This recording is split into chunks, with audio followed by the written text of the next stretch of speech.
I'm sitting here in the dark, my hand shaking as I hold a tattered, leather-bound ledger that technically shouldn't exist, and I have to ask you something before my courage fails me.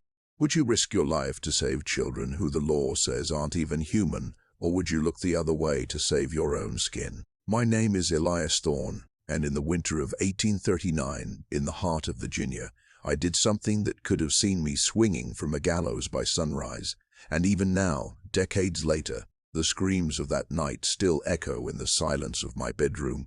I need you to tell me, after you hear what I did, was I a hero, or was I just another man breaking a law that should never have been written in the first place? To understand why I did it, you have to understand the world I lived in back then, where the air in Virginia was thick with the scent of tobacco and the underlying rot of a system that traded in souls. I was a clerk for a wealthy estate owner named Silas Vane, a man whose heart was as cold as the iron shackles he kept in his shed. My job was simple, and at the time, I thought it was harmless. I kept the records of property. I wrote down names, ages, and prices as if I were cataloging sacks of flour instead of living, breathing people. But everything changed on a Tuesday in November when a secret shipment arrived at the edge of the Vane plantation under the cover of a moonless sky. These weren't the usual field hands. These were 19 children, the oldest being no more than 12, and the youngest a girl of barely 4 who couldn't stop shivering. There were no bills of sale, no transport logs, and no legal markings. Vane pulled me aside, his breath smelling of cheap whiskey and malice, and told me that these 19 children were to be moved by dawn to a byre deep in the south, and most importantly, they were to be moved without a single scratch of ink in my ledgers. No records meant no evidence of their existence, which meant if they disappeared into the swamps or died in the holds of a ship, no one would ever come looking.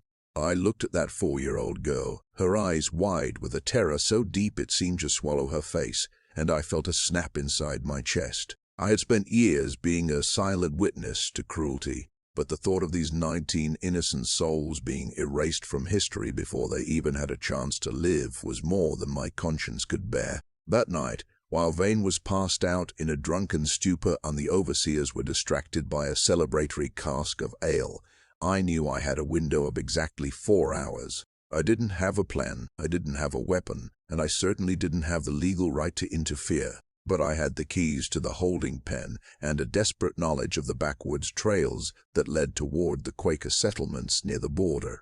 I crept toward the barn, the frost crunching under my boots like breaking glass, my heart hammering against my ribs so hard I thought it would wake the dead. I unlocked the heavy iron bolt, the groan of the hinges sounding like a gunshot in the quiet night. 19 pairs of eyes stared back at me from the straw eyes full of fear, not hope, because in their world a white man coming in the middle of the night never meant anything good.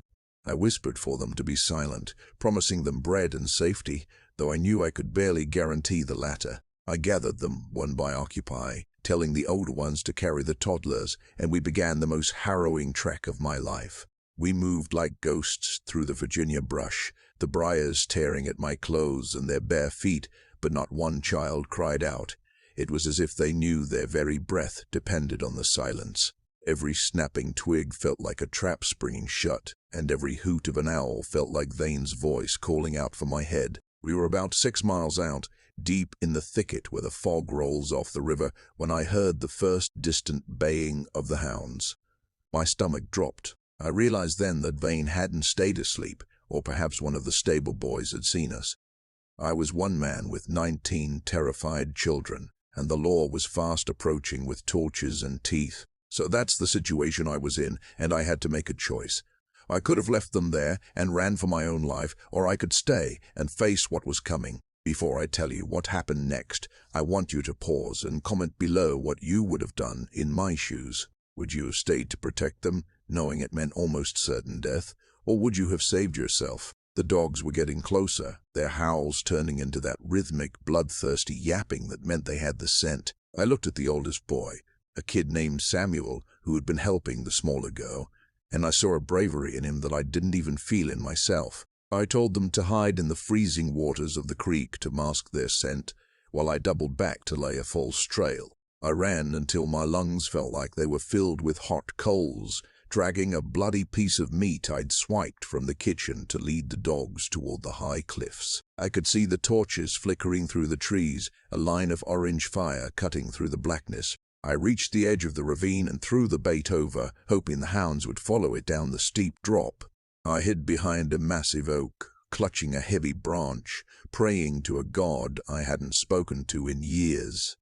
I watched as Vane and his men reached the cliffside, cursing and screaming my name into the void. They thought I'd jumped, or that I'd dropped the merchandise into the dark below.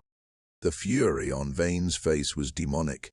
He cared more about the lost profit than the lives of those children. They searched for hours, the light of their torches passing inches from my hiding spot, but by some miracle, the heavy fog and the shifting wind kept me hidden. Once they retreated to call for more men, I circled back to the creek.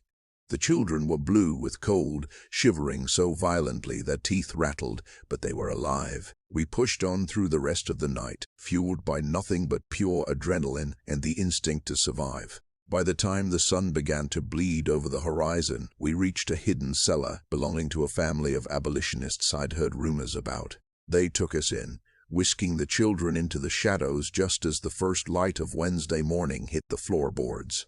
I returned to the plantation days later, claiming I had been jumped by bandits and left for dead in the woods, showing them the bruises and cuts I'd purposefully given myself. Vane was suspicious, but since there were no records, the very thing he insisted on, he couldn't prove I had stolen anything that, officially, didn't exist. He eventually went bankrupt, his reputation ruined by the loss of such a high-value shipment he couldn't legally report.